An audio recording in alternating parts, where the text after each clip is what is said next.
Chapitre 1, partie 1. Les débuts de l'œuvre des orphelins. Bien que George Muller ait ressenti un appel pour le champ de la mission, Dieu a choisi d'amener le champ de la mission à lui. Il a mis dans le cœur de George le désir de témoigner de la fidélité de Dieu en prenant soin d'orphelins. Toujours préoccupé par les pauvres et les orphelins, il est encore plus désireux de s'occuper des non-croyants.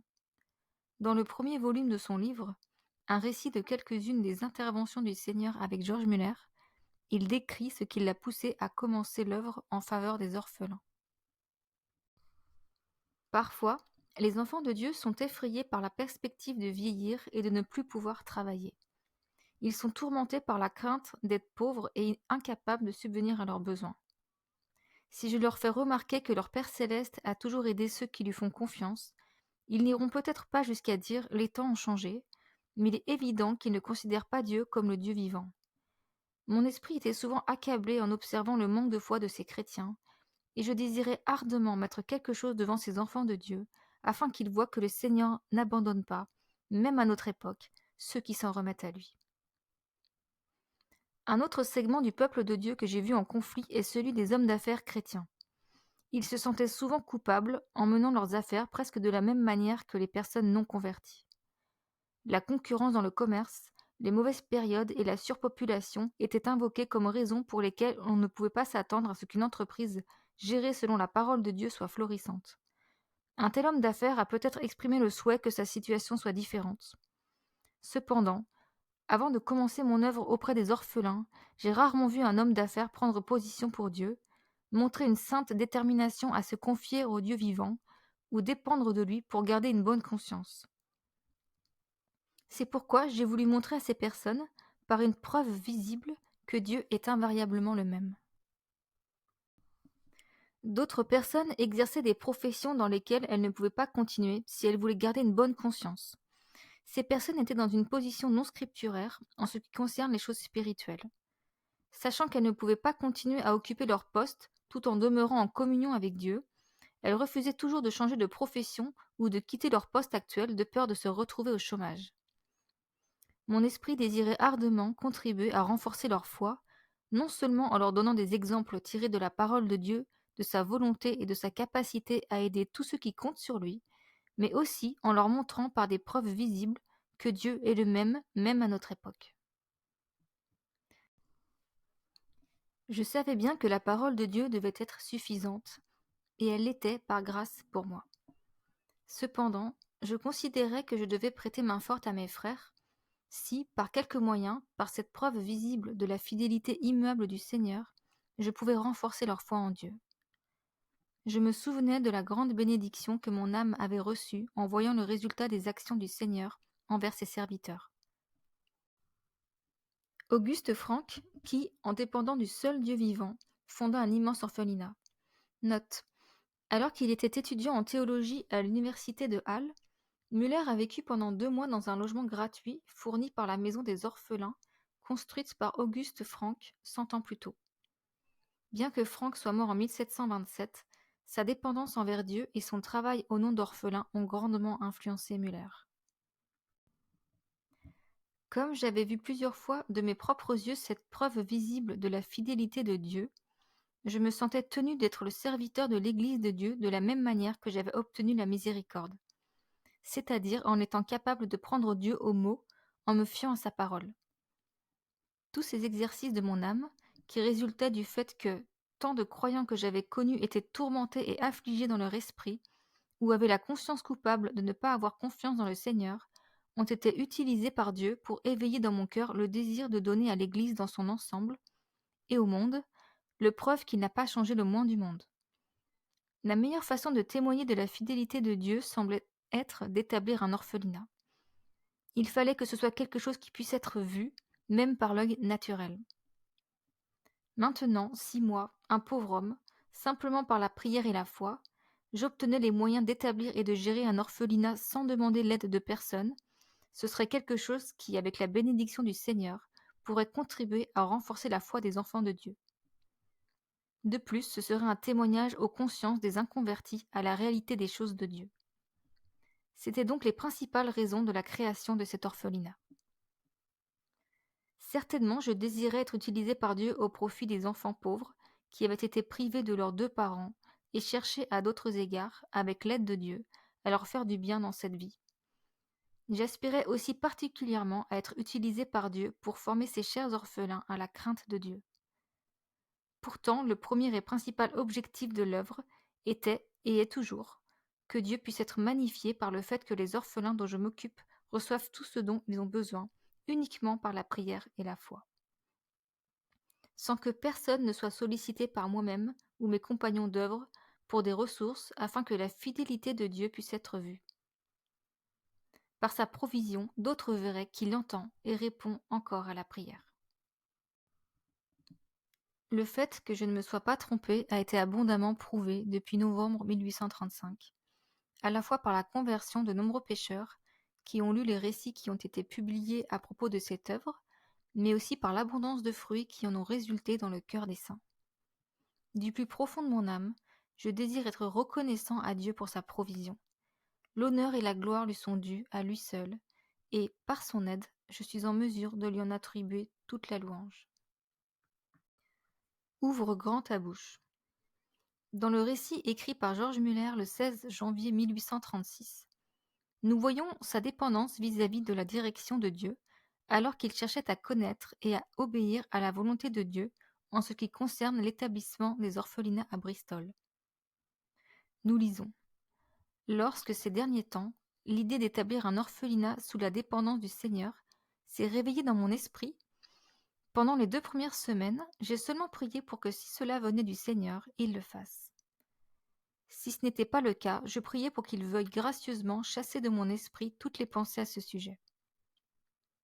Mon incertitude quant à la connaissance de la pensée du Seigneur ne venait pas du fait que je me demandais si l'idée de fonder un foyer et de donner une éducation biblique aux enfants démunis, orphelins de père et de mère, lui serait agréable, mais ma question était de savoir si sa volonté était que je sois l'instrument de la mise en place d'un tel projet, puisque mes mains étaient déjà plus que remplies.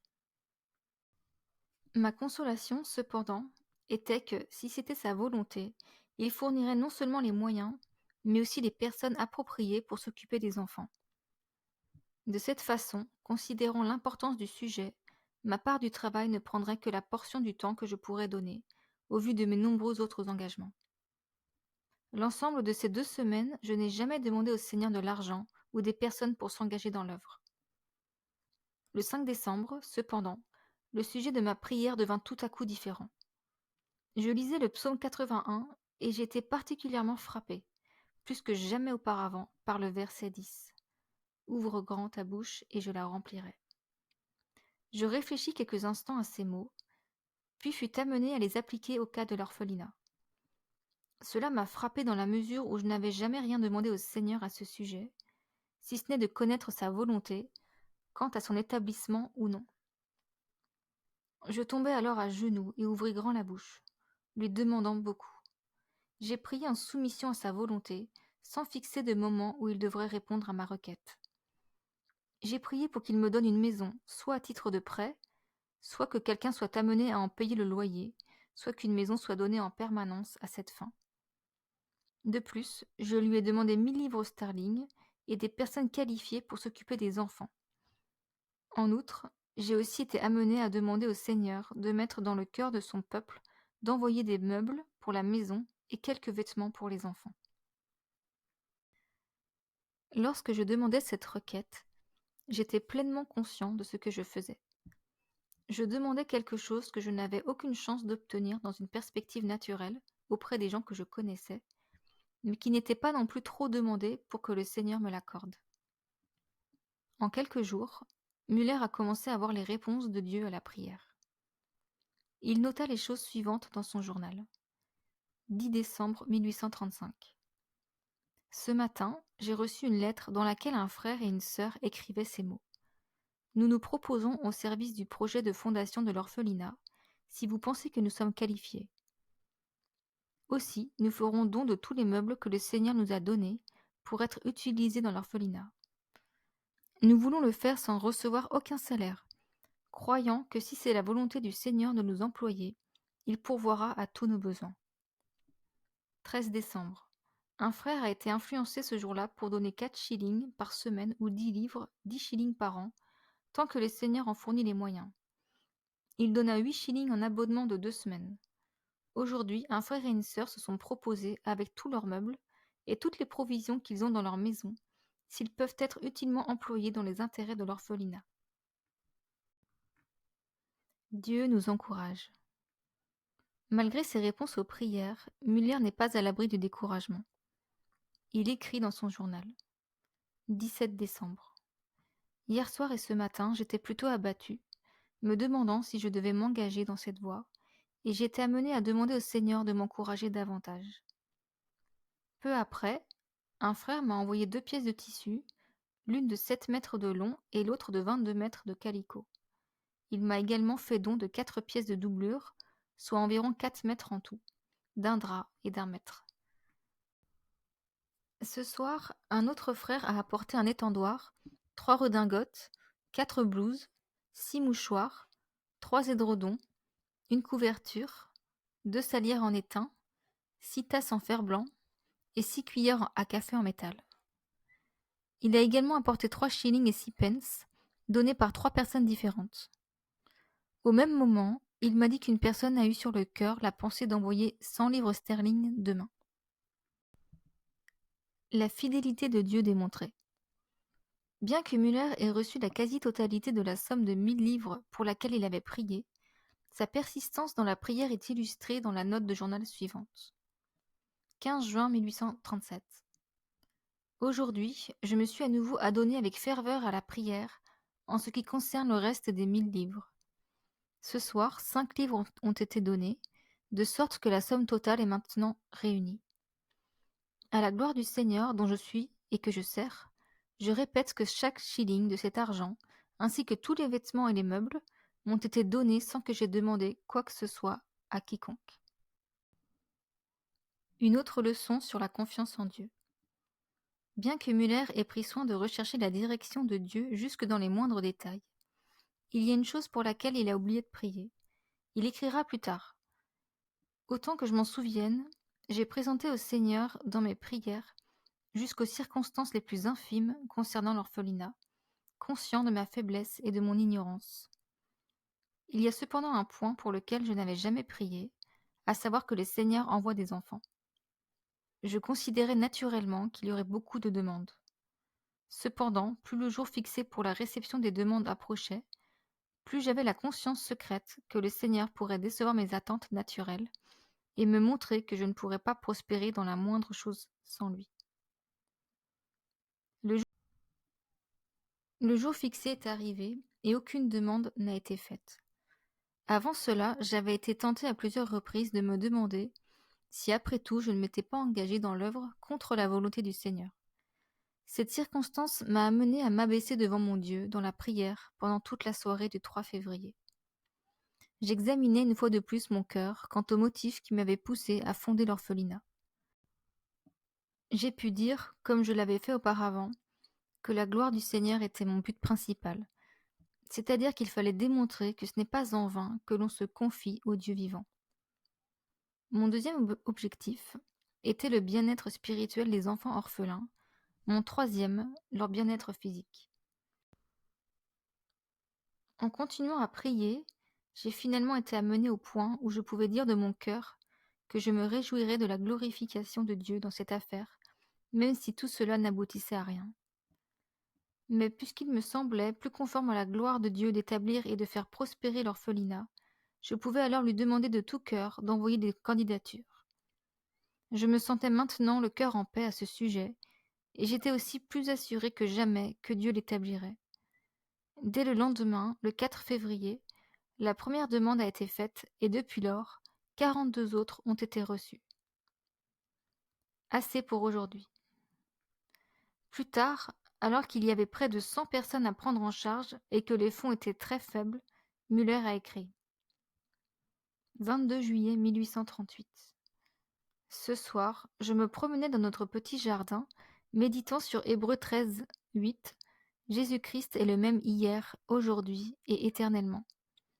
Tout en méditant sur son amour, sa puissance et sa sagesse immuables, et en transformant le tout en prière me concernant, j'ai appliqué son amour, sa puissance et sa sagesse immuables à mes circonstances spirituelles et temporelles actuelles. Tout d'un coup, le besoin actuel de l'orphelinat m'est venu à l'esprit.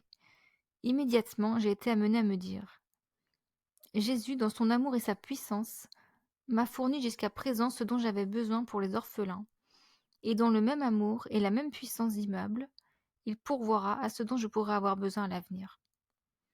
Un flot de joie est entré dans mon âme en réalisant que notre Seigneur est invariablement le même. Environ 1 minute après avoir eu cette pensée, une lettre m'a été apportée. Elle contenait un billet de 20 livres sterling. La lettre disait: Voulez-vous employer le billet ci-joint pour la poursuite des objectifs de la Société de connaissance des Écritures, à votre orphelinat, ou au travail et à la cause de notre Maître, de quelque manière que ce soit, et qu'il vous indiquera lui-même, si vous le lui demandez. Ce n'est pas une grande somme, mais c'est une provision suffisante pour les besoins d'aujourd'hui, et c'est pour les besoins d'aujourd'hui que, d'ordinaire, le Seigneur pourvoit. Demain, avec ses exigences, trouvera sa provision. Sur ces 20 livres sterling, j'en ai pris 10 pour la caisse des orphelins et 10 autres pour les autres causes, ce qui m'a permis de faire face aux dépenses d'environ 34 livres sterling qui, en rapport avec l'orphelinat, me sont tombés dessus dans les 4 jours qui ont suivi et dont je savais à l'avance qu'elles se présenteraient. Apprendre à attendre. Constatant que les besoins des orphelinats étaient importants et que les ressources disponibles étaient faibles, Müller a continué à faire confiance à Dieu pour répondre à leurs besoins. Dans son journal, nous lisons qu'il a dû faire face à une situation difficile. 21 novembre 1838. Jamais nous n'avons été aussi démunis qu'aujourd'hui. Il n'y avait pas un seul demi-penny en main parmi les matrones des 3 maisons. Néanmoins, nous avons eu un bon dîner, et en partageant notre pain, nous avons pu passer cette journée sans encombre. Mais nous n'avions aucune chance de recevoir du pain pour l'une ou l'autre des maisons. Lorsque j'ai quitté les frères et sœurs à 13 heures, après avoir prié, je leur ai dit que nous devions attendre de l'aide et voir comment le Seigneur nous délivrerait cette fois-ci. J'étais sûre d'obtenir de l'aide, mais nous étions effectivement confrontés à une situation grave. Lorsque je suis arrivée à Kingsdown, j'ai senti que j'avais besoin de faire plus d'exercice car j'avais très froid. C'est pourquoi je ne suis pas rentrée chez moi par le chemin le plus proche, mais je suis passée par Clarence Place. À une vingtaine de mètres de ma maison, j'ai rencontré un frère qui a fait le reste du chemin avec moi. Après une petite conversation, il m'a donné 10 livres sterling pour pourvoir aux besoins des pauvres croyants en charbon, couverture et vêtements chauds. Il m'a également donné 5 livres sterling pour les orphelins et 5 autres pour les autres besoins de l'institution de la connaissance des Écritures. Le frère était venu me voir 2 fois alors que j'étais en déplacement dans les orphelinats. Si j'étais arrivée une demi-minute plus tard, je l'aurais manqué. Mais le Seigneur connaissait nos besoins et m'a donc permis de le rencontrer. J'ai immédiatement envoyé les 5 livres sterling aux matrones. Au-delà de la déception. Müller a continué à témoigner de la fidélité de Dieu. Dans son journal, nous voyons sa confiance dans la capacité de Dieu à pourvoir. 21 septembre 1840. Avec ce qui était en main pour les orphelins, ajouté à ce qui est arrivé hier, les besoins d'aujourd'hui sont plus que satisfaits. Il y a assez pour demain aussi. Aujourd'hui, un frère du voisinage de Londres m'a donné 10 livres à utiliser selon les besoins. Comme nous avons prié de nombreux jours pour l'école, la Bible et les fonds missionnaires, j'ai tout pris pour eux. Ce frère ne savait rien de notre travail lorsqu'il est venu à Bristol il y a 3 jours. C'est ainsi que le Seigneur, pour montrer qu'il continue à s'occuper de nous, suscite de nouvelles aides. Ceux qui se confient dans le Seigneur ne seront jamais confus. Psaume 22, 5. Certains qui ont œuvré pendant un certain temps peuvent s'endormir en Jésus. 1 Corinthiens 15, 20. D'autres peuvent se refroidir dans le service du Seigneur. Matthieu 24, 12. D'autres peuvent être aussi désireux que jamais d'aider, mais n'en ont plus les moyens. Voir Marc 12, 42 à 44. D'autres peuvent avoir à la fois un cœur bien disposé et les moyens d'aider, mais ils peuvent considérer que la volonté du Seigneur est de distribuer leurs ressources d'une autre manière. Ainsi, pour une raison ou pour une autre, Si nous nous appuyons sur l'homme, nous serions certainement déconcertés. Mais en nous appuyant sur le Dieu vivant seul, nous sommes au-delà de la déception et de l'abandon, que ce soit à cause de la mort, du manque de ressources, du manque d'amour ou à cause des exigences d'un autre travail. Qu'il est précieux d'avoir appris, dans une certaine mesure, à se tenir seul dans le monde avec Dieu et néanmoins d'être heureux, et de savoir qu'aucune bonne chose ne nous sera refusée tant que nous marchons dans l'intégrité. Psaume 84, 11.